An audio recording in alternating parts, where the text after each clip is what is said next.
Ex-pejabat Mahkamah Agung Zarov Rikar ditetapkan jadi tersangka maklar kasus usai menerima suap dari pengacara Ronald Tanur dalam penanganan kasus tingkat kasasi. Setelah itu muncul 3 nama hakim agung yang diduga menerima suap untuk penanganan kasasi Tanur. Bagaimana menelusuri dan membongkar dugaan suap ini? Kita akan bahas bersama dengan Kepala Departemen Hukum Tata Negara UGM, Zainal Arifin Muhtar. Assalamualaikum, selamat petang Mas Zainal. Waalaikumsalam, selamat petang Mas. Baik, ini muncul nih dokumen 3 nama hakim yang menangani kasus kasasinya Tanur nih. Apakah ini bisa jadi pintu masuk untuk mengungkap praktik maklar kasus di MA ini? Saya kira bukan pintu masuk ya, tapi memang harus dimasukin gitu. Jadi pintu masuknya saya kira adalah penangkapan kemarin dengan sejumlah uang, dengan banyaknya uang dan lain-lain sebagainya.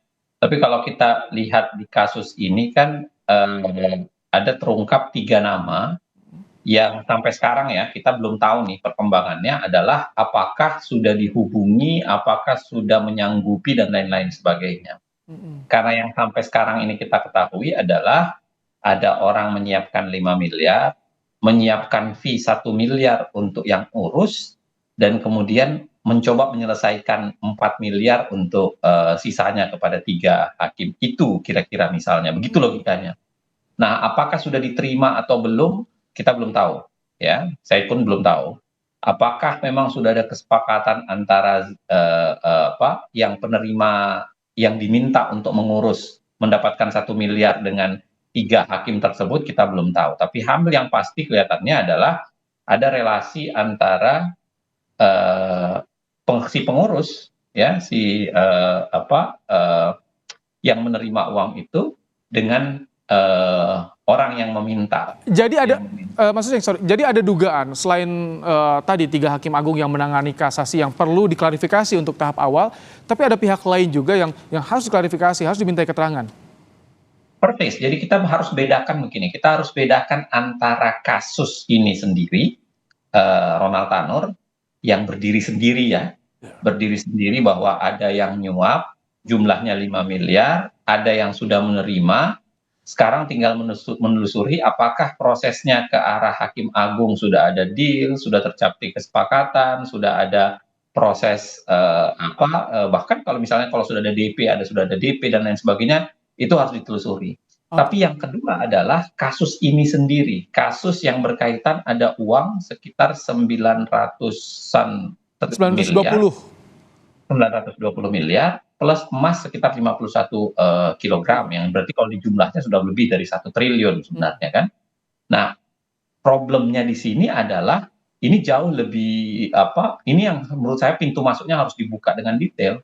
Karena kalau dirata-ratakan saja misalnya dalam kasus Ronald Tanur adalah ongkosnya 5 dan fee-nya adalah 1, berarti kira-kira kalau mau dirata-ratakan berarti ya kira-kira ada 1000 perkara sekurang-kurangnya yang pernah ditangani. Kalau sampai dugaannya 10 tahun nih, kok bisa tidak terdeteksi gitu? Ketika kita tampilkan juga barang bukti yang digeledah di rumah Zarov Rikar ini, uang tunai hampir 1 triliun. Kok bisa tidak terdeteksi selama 10 tahun? Ini ex-pejabat MA. Saya kira begini ya, kita tidak bisa berasumsi bahwa tidak terdeteksi. Tidak terdeteksi secara publik barangkali iya, tapi bahwa terdeteksi secara internal di Mahkamah Agung, terdeteksi secara sistem di KY, terdeteksi secara sistem misalnya di PPATK, di KPK dan lain sebagainya, kita belum tahu karena belum ada pernyataan resmi kelembagaan itu. Tapi bayangan saya rasanya mustahil sebenarnya ada kiprah 10 tahun, lebih dari 10 tahun tentu saja, karena katanya 2012 mulainya, lebih dari 10 tahun, melibatkan uang yang sangat luar biasa, melibatkan begitu banyak orang tentu saja ya, karena itu tidak mungkin diasumsikan dari 1 orang saja uang 900 miliar itu atau 1 triliun itu. Nah, saya rasa tidak mungkin kalau tidak terendus. Masalahnya adalah apakah sistem yang terbangun itu bisa menyelesaikan endusannya atau tidak. Nah, itu yang saya bilang tadi, saya yakin Mahkamah Agung bukan tidak mengendus. Tentu saja, kan paling tidak ketika di Mahkamah Agung ada hakim agung yang dihubungi kan.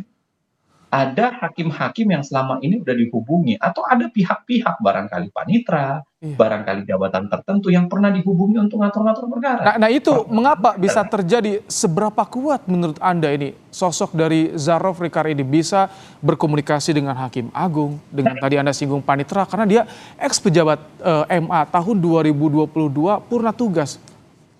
itu yang saya bilang tadi. Pertanyaan terbaiknya adalah seberapa sistem di Mahkamah Agung itu bisa menyala. Sistem itu baik sistem pengawasan secara keseluruhan maupun sistem pertahanan diri dari para hakimnya kan. Karena saya yakin kalau sudah sampai misalnya ratusan perkara misalnya, tentu hakim yang dihubungi itu udah banyak banget. Oke. Tidak mungkin hakim yang dihubungi hakim-hakim itu saja atau hanya 3 orang itu saja gitu.